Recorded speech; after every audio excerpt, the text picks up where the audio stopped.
পিছে ছেলের দায়ের আঘাতে আক্রান্ত বৃদ্ধ মা। এই বিষয়ে তৎক্ষণাৎ অভিযুক্ত পুত্রের বিরুদ্ধে বিশালগড় থানায় মামলা দায়ের করে বাবা ও মা।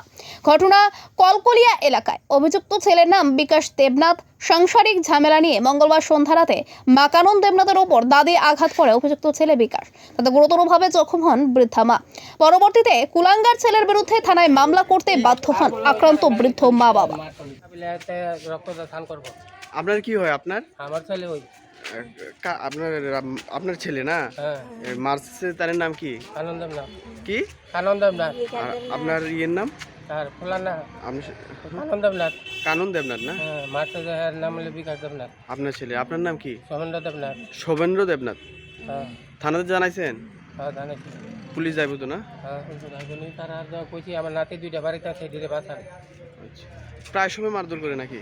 হ্যাঁ তার লগে অনেক দিনে আমি রান্না বইছি ভালো ডাল দিই কুটুম জায়গায় দাউ দাউ বিরাট লাগি উঠছে এই জায়গাটা ফুট দিছে কোনখানে আপনার বাড়ি? কলকুলিয়া হাই স্কুলটার লগে। আপনার ছেলের নাম কি? বিকাশ।